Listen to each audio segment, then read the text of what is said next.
نحمده ونصلي ونسلم على رسوله الكريم أما بعد فأعوذ بالله من الشيطان الرجيم بسم الله الرحمن الرحيم ربي اشرح لي صدري ويسر لي أمري واحلل عقدة من لساني يفقهوا قولي ربي زدني علما ربي يسر ولا تعسر وتمم بالخير وبك نستعين اللهم فقهنا في الدين اللهم أرنا الحق حقا وارزقنا اتباعه وأرنا الباطل باطلا وارزقنا اجتنابه آمين ثم آمين السلام علیکم ورحمۃ اللہ وبرکاتہ، کیسے ہیں آپ سب؟ امید کرتے ہیں خیر وافیت سے ہوں گے۔ الحمدللہ ہم سورۃ بقرہ کا آغاز کیا تھا اور اس کو ہم تقریباً نصف سورۃ بقرہ جو ہے تقریباً ہم پڑھ چکے ہیں، اور اس میں بہت ساری باتیں ہم نے سیکھی الحمدللہ۔ کل کی آیت مبارکہ میں ہم نے کیا سیکھا، ایک نظر اس کو دیکھتے ہیں، پھر انشاءاللہ آج کے لیسن کی طرف چلیں گے۔ کل اللہ رب العزت نے ہمیں بتایا، ہمیں سکھایا، ہمیں نصیحت فرمائی کہ اپنے آباء و اجداد کے جو دین ہے اس پہ نہیں چلنا۔ آپ لوگوں نے کس کے دین پہ چلنا ہے؟ آپ لوگوں نے نبی کریم صلی اللہ علیہ وسلم کی اتباع کرنی ہے اور وحی الہی کے دین پہ چلنا ہے، شریعت کے مطابق چلنا ہے، اپنے آپ کو بدلنا ہے، اندھی تقلید نہیں کرنی۔ یہ جو لوگ کہتے ہیں نا کہ ہم فلاں کے امام کے پیروی ہیں، ہم فلاں پیر ہیں، ہمارا وہ پیر و مرشد ہے، کسی کو بھی پیر و مرشد نہیں ماننا جب تک ہمیں قرآن میں سے ایسی چیزیں نہیں ملتی، ہم کسی کی بھی تقلید نہیں کریں گے۔ ہمارا پیر و مرشد جو ہے وہ محمد رسول اللہ صلی اللہ علیہ وسلم ہے، جو جگوں کے پیر ہیں، جو امام الانبیاء ہے، جو رحمت للعالمین ہے۔ اتنا خوبصورت، اتنا اعلیٰ پیر ہونے کے بعد اگر ہمیں کسی اور کی طلب ہوگی تو یہ ہماری بدقسمتی ہوگی۔ اللہ رب العزت نے ہمارے لیے پیر و مرشد جو بنائے وہ ہے جناب محمد رسول اللہ۔ اللہ رب العزت نے فرمایا قرآن پاک میں کہ آپ نبی کی اتباع کرو، نبی کریم صلی اللہ علیہ وسلم کی بات کو مانو، ان کی بات کو فالو کرو، ان کے حدیث مبارکہ کی روشنی میں اپنی زندگیاں گزارو، تاکہ تمہیں اس دنیا میں بھی میں عزتوں سے نوازوں، رحمتوں سے نوازوں، اور آخرت میں بھی تم لوگوں کا مقام جو ہے وہ بلند ہو۔ یہ تھی ہماری کل کے آیت مبارکہ۔ آج کی جو آیت مبارکہ ہے بہت ہی خوبصورت ہے، بہت زیادہ خوبصورت ہے۔ ایمان والوں کے لیے یہ جو ہے آیت مبارکہ، یہ ایک طرح کی نصیحت ہے، کیونکہ جو انسان اس آیت مبارکہ کو سمجھ لیتا ہے اللہ رب العزت اس کو ہدایت کی روشنی عطا فرما دیتا ہے۔ اور الحمدللہ مجھے بھی اس آیت نے ہی بدلا تھا۔ آج جو ہم انشاءاللہ آیتیں پڑھیں گے، دو آیتیں ہیں۔ پہلی آیت تو رزق کے متعلق ہے، اور جو دوسری آیت ہے وہ آپ کو اللہ تعالیٰ کی طرف جو ہے لے جائے گی۔ اللہ تعالیٰ کے درمیان، جو آپ لوگوں کے درمیان کوئی بھی حائل ہوگا تو آپ اس آیت کی روشنی میں وہ اس چیز کو نکال دیں گے، اور خالصتاً اللہ کی رضا کے لیے محبت کریں گے، اللہ کی رضا کے لیے ہر کام کریں گے، ہر عمل جو ہے آپ کا اللہ کی رضا کے لیے ہوگا۔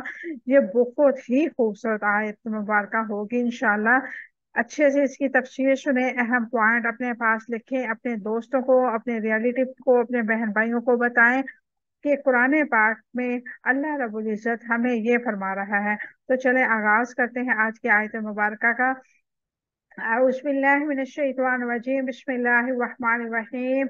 یا ایہا الذین، اے لوگو جو آمنو ایمان لائے ہو، کلو کھاؤ، من طیباتی پاکیزہ چیزوں میں سے، ما جو رزقناکم عطا کیا ہم نے تمہیں، وشکرو اور شکر ادا کرو، للہ اللہ تعالیٰ کے لیے، ان تم اگر ہو تم ایشاہو صرف اسی کی، تعبدون عبادت کرتے ہو، انما بے شک، بلا شبہ، حرما اس نے حرام کر دیا، علیکم تم پر، میتۃ مردار، والدما خون، ولحم الخنزیر اور خون کا سور کا گوشت، وما اور جو احل پکارا جائے بھی جس پر، لغیر اللہ اللہ کے علاوہ کسی اور کا نام، غیر اللہ کا نام، فمن اضطر پھر جو شخص مجبور کر دیا جائے غیر باغین، نہ وہ بغاوت کرنے والا ہو، ولا عادل، اور نہ وہ حد سے بڑھنے والا ہو، فلا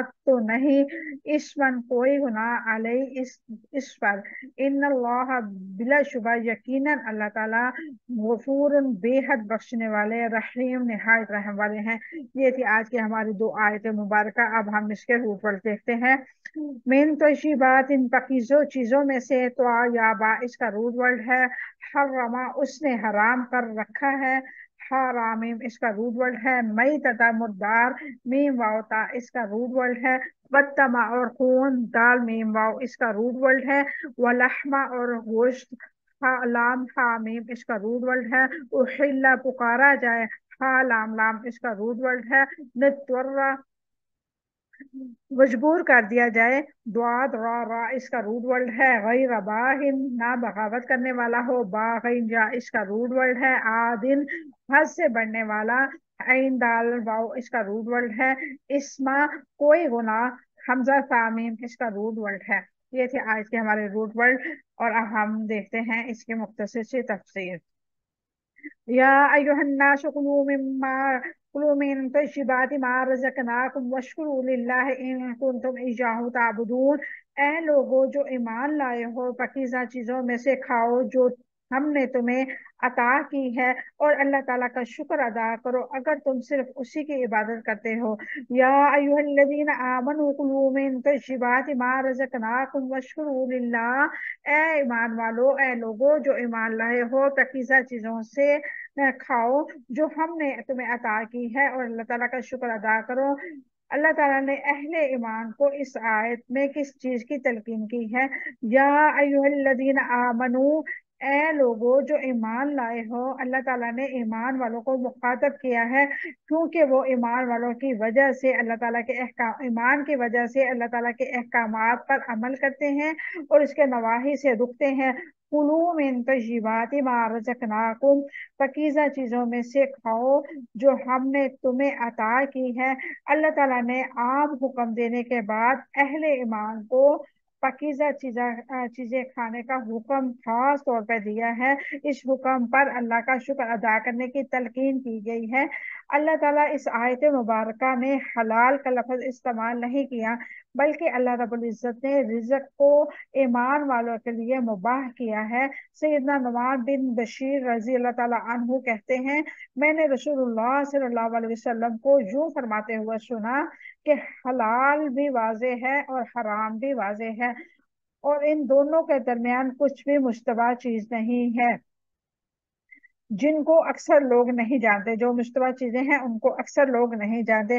اب جو شخص ان مشتبہ چیزوں سے بچا رہا، اس نے اپنے دین کو اور عزت کو بچا لیا، اور جو مشتبہ چیزوں میں پڑ گیا، اس کی مثال اس چرواہے کی سی ہے جو کسی رکھ کے گرد اپنے جانوروں کو چراتا ہے، اور قریب ہے کہ وہ رکھ میں جا گھسلے۔ سن لو، ہر بادشاہ کی ایک رکھ ہوتی ہے، سن لو اللہ تعالیٰ کی بھی رکھ ہے، اور اس کی زمین میں وہ حرام کردہ چیزیں ہیں۔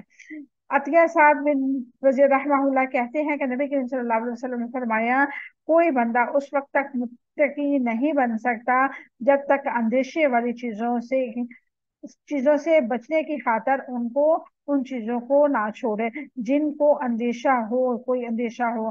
ترمذی اور ابن ماجہ میں نے اس کو روایت کیا ہے۔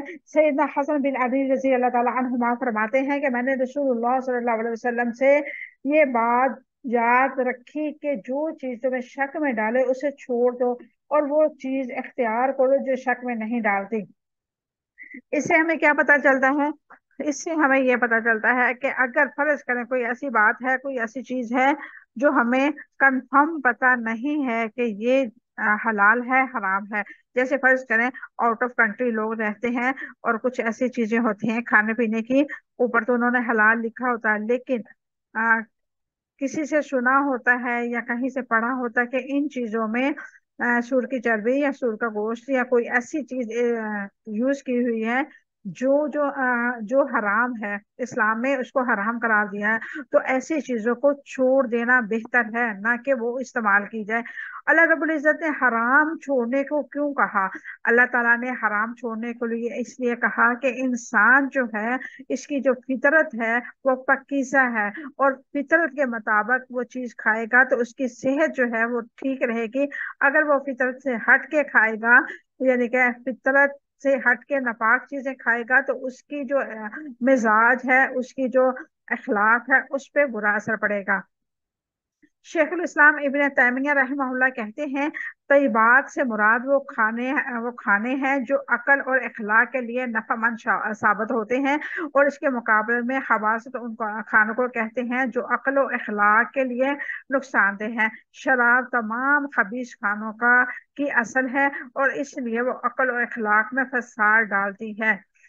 یعنی کہ جس کھانے میں رزق دیا وہ حق رکھتا ہے کہ وہ پابندیاں لگائے، حرام قرار دیا جائے یا ان کو کھول کے، یعنی کہ حلال کو حلال کرا دے، لہذا حلال و حرام کی خود ساختہ پابندیاں توڑ ڈالو۔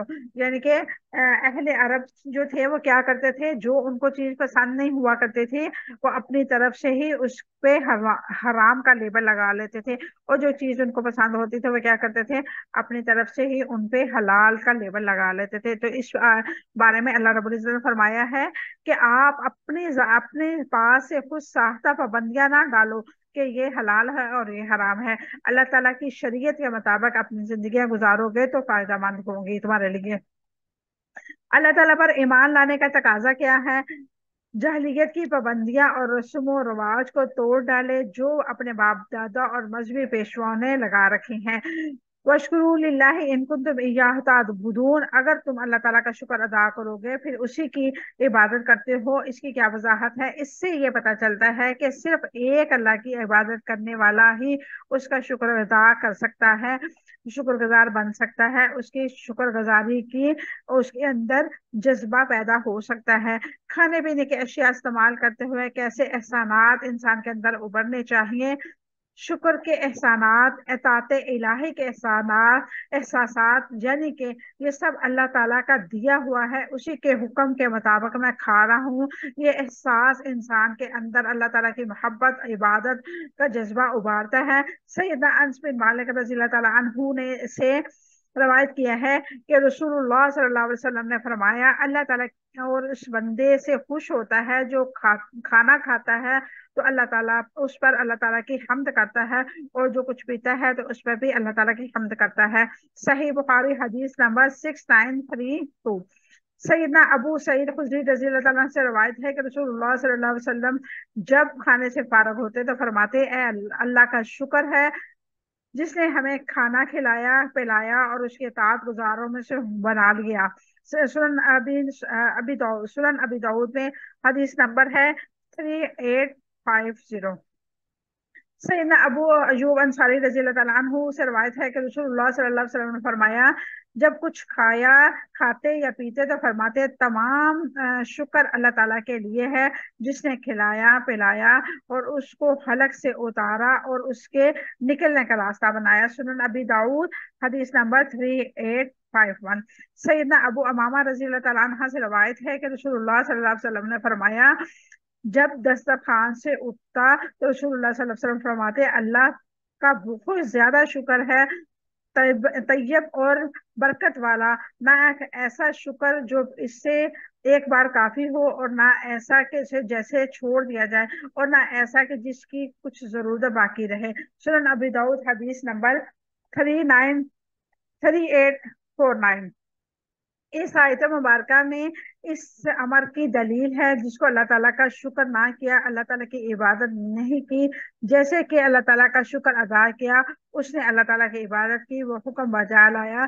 یہ آیت مبارکہ اس امر پر دلیل ہے کہ پاکیزہ کھانا اعمال صالح اور اس کی قبولیت کا سبب ہے۔ جن چیزوں کو پا کے اللہ تعالیٰ کا شکر کرنے کا جذبہ ابھرتا ہے، انہی میں سے ان چیزوں کے احترام کا جذبہ کیسے ابھرتا ہے۔ رزق پا کر اللہ تعالیٰ انسان کی توجہ جب عطا کرنے والے کی طرف نہیں جاتی تو اس کی توجہ چیزوں کے اندر موجود خصوصیات کی طرف ہو جاتی ہے. پھر انسان پیدا کرنے والے کو نہیں بلکہ پیدا کی گئی چیزوں میں سے بہت کچھ سمجھ لیتا ہے. اس طرح اس کے دل میں ان چیزوں کے لیے احترام کا جذبہ ابھر آتا ہے. نعمتوں کا ذکر کرنے کے بجائے لانے کا کیوں حکم دیا گیا؟ نعمتوں کے بعد ذکر کرنے کے شکر بجا لانے کا حکم دیا گیا کیونکہ شکر موجودہ نعمتوں کی حفاظت کرتا ہے اور غیر موجودہ نعمتوں کے حصول کا باعث بنتا ہے. جیسے کفر غیر موجودہ نعمتوں سے مزید دور کرتا ہے اور موجودہ نعمتوں کو زائل کرتا ہے.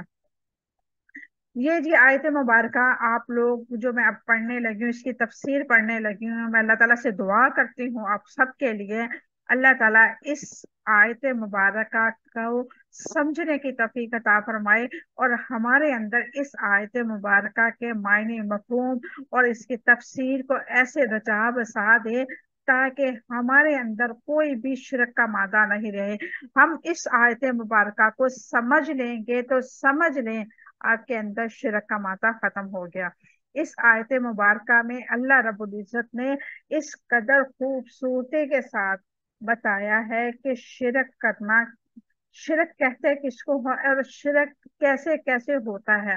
چلیں گے آغاز کرتے ہیں اللہ رب العزت کی دعا کے ساتھ. اللہ رب العزت ہمیں توفیق دے اس کو سمجھنے کی.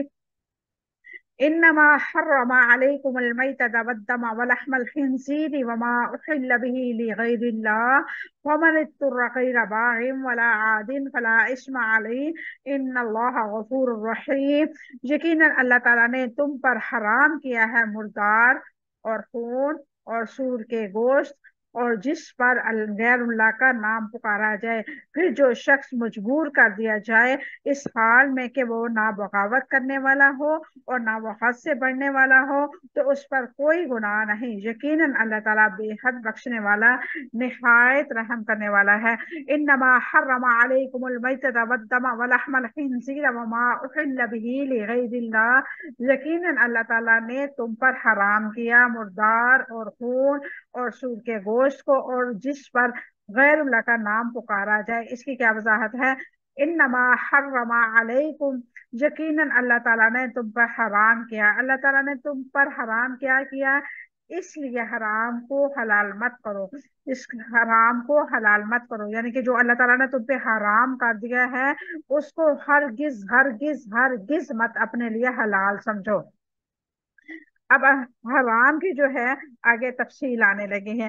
المیتۃ مردار، خواہ وہ کسی طریقے سے بھی مرا ہو، طبی موت مرا ہو یا کہیں کسی گر کے مرا ہو یا لاٹھی سے لگے یا سینگ کی ضرب سے یا کسی درندے نے مارا ہو، سب صورتوں میں حرام ہے. آپ کی بکری، آپ کا گائے، آپ کی کوئی بھی پالتو جانور ہے جو آپ نے رکھا ہے حلال جانور ہے لیکن وہ مر گیا ہے طبی موت کی وجہ سے یا کسی چوٹ لگنے کی وجہ سے یا کسی جانور نے اس کو ڈنگ مار دیا یا کسی نے اس کو مار دیا، وہ کسی اینگل سے بھی وہ حرام ہو جائے گا.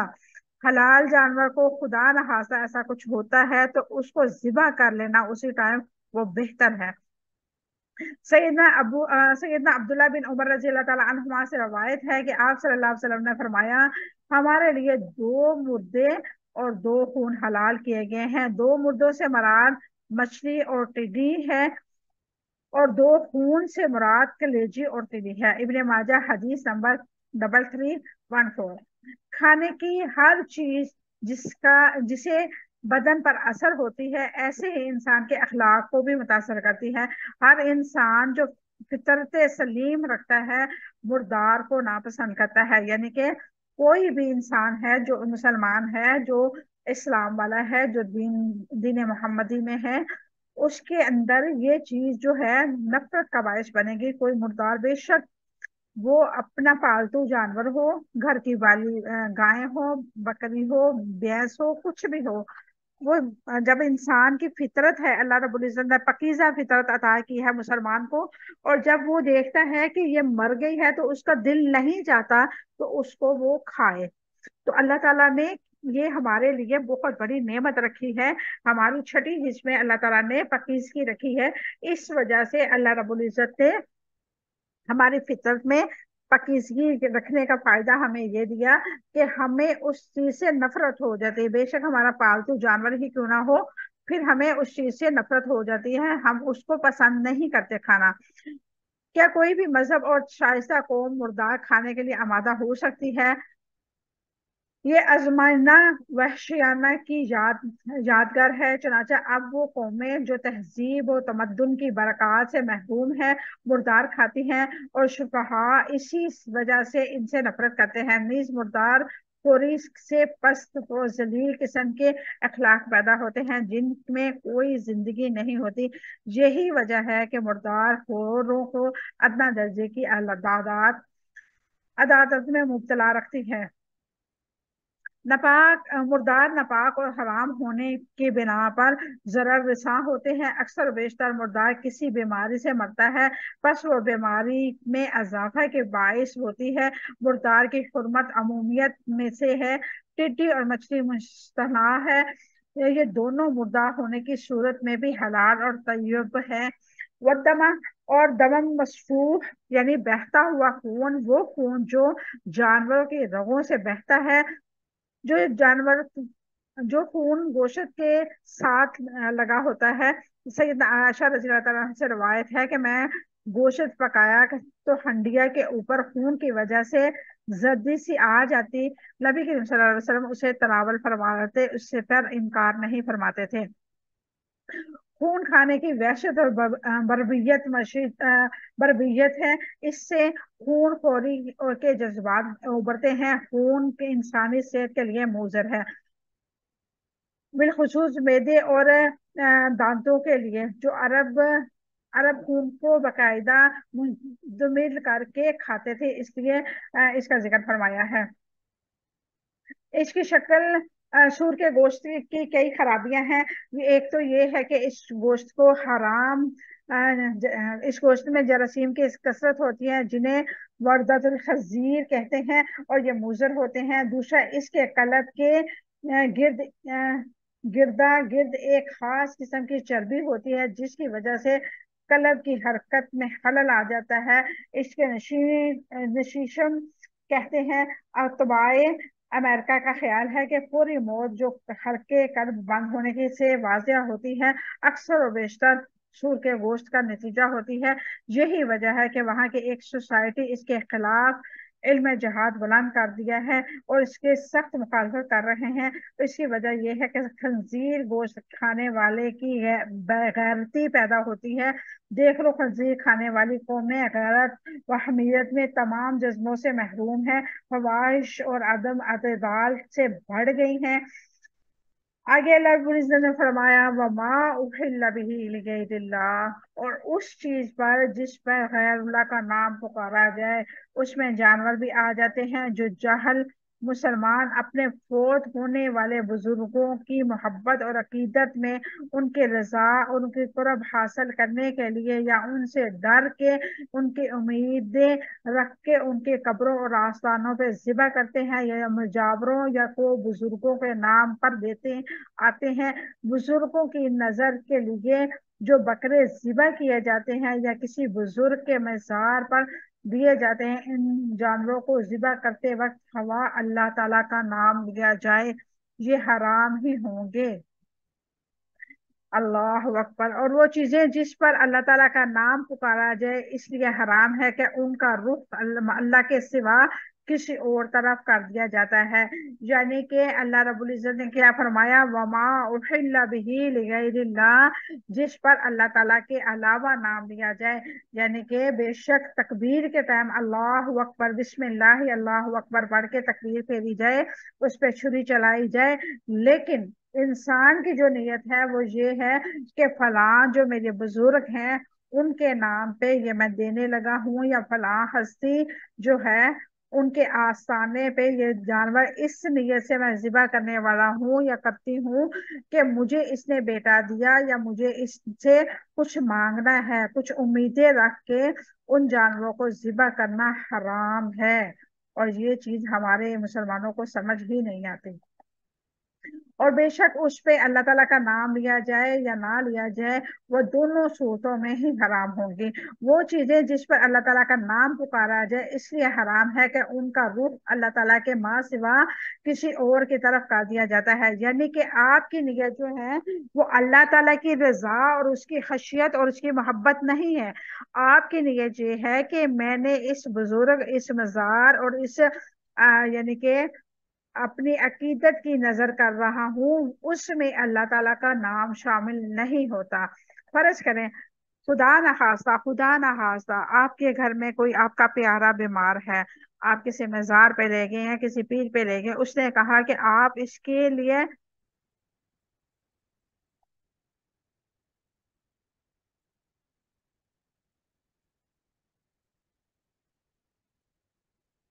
لیے فوراً ہی جو ہے نظر دیں، آپ بکرا دیں، آپ اس کی نظر اتاریں، اور انشاءاللہ اس کے اندر جو ہے آپ کو جو ہے آپ کا جو پیارا ہے وہ ٹھیک ہو جائے گا۔ تو آپ نے کیا کیا؟ آپ نے فوراً ہی وہاں سے بکرا لیا اور اسی نہ سوچا نہ سمجھا اس کو آپ نے فوراً ہی ذبح کر دیا۔ اب آپ نے ذبح کر دیا تو وہ کیا ہو گیا؟ وہ حرام ہو گیا، اللہ تعالیٰ کی ناراضگی کا باعث آپ بن گئے۔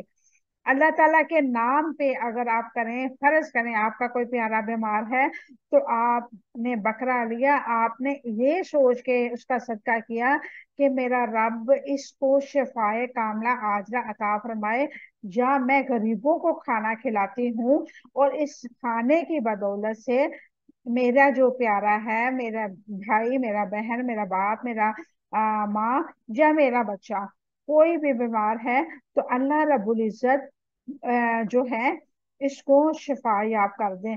تو یہ ہوتا ہے ایک جائز طریقہ۔ اگر ہم کہیں گے کہ اللہ رب العزت کے علاوہ ہم کسی اور سے یہ امید رکھیں تو یہ کیا ہوگا؟ یہ ہوگا حرام۔ ہما آپ کا کیمرہ آن ہے، آپ اپنا کیمرہ بند کریں۔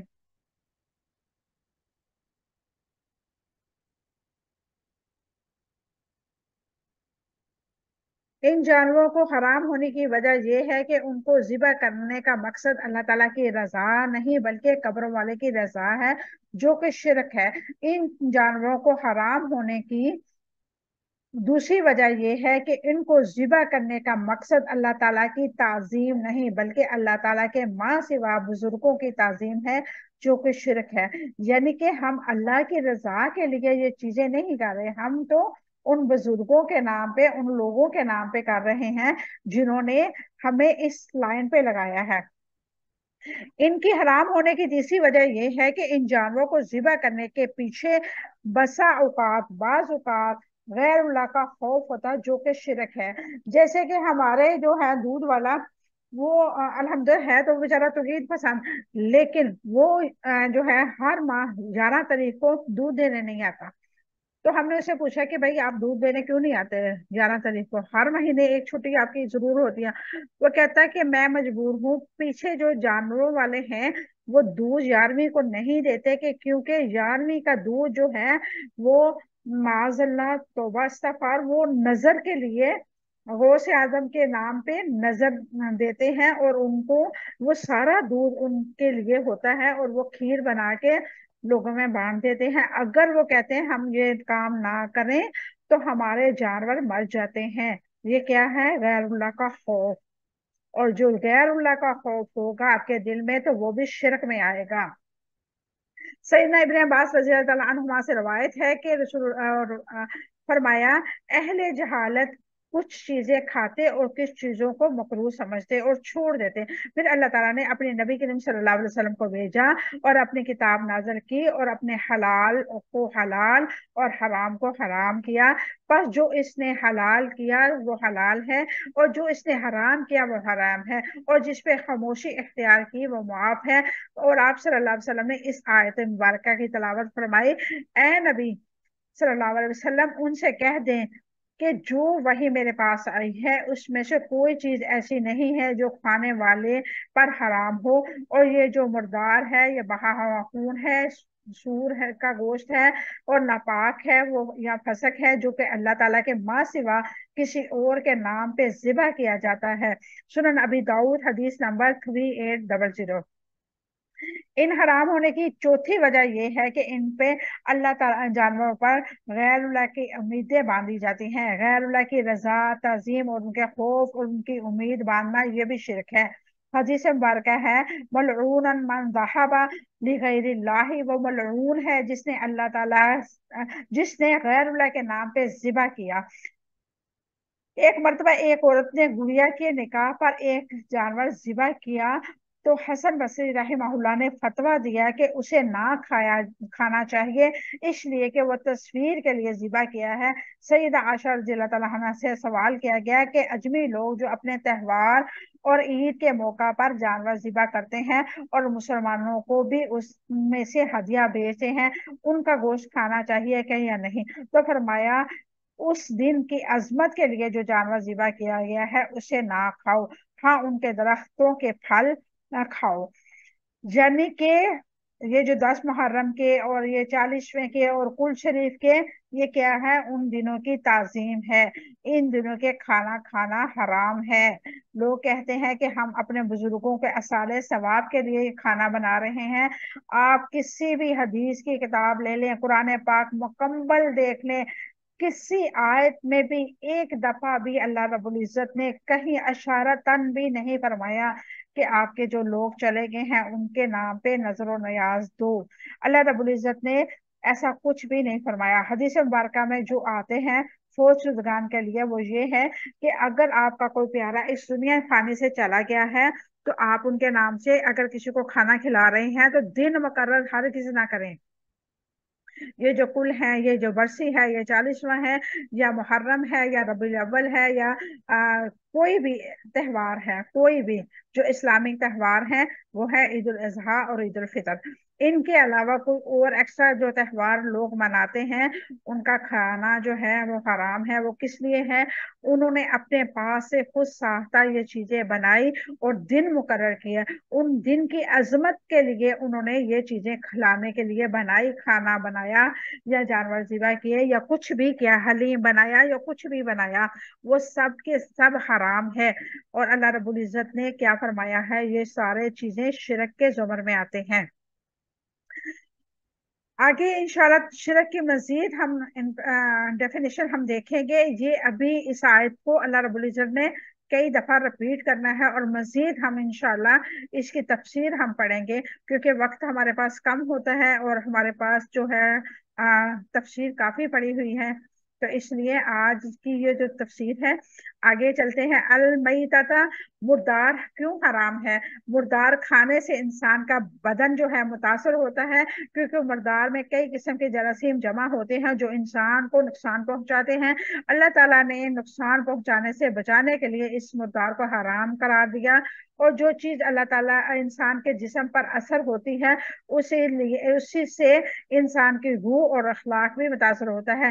جیسے گدھا مردار کھاتا ہے، اگر کوئی گدھا کھائے گا تو اس کی روح اور اس کے اخلاق میں بھی اس کے متاثر ہوگی، اس لیے اس لیے مردار حرام ہے۔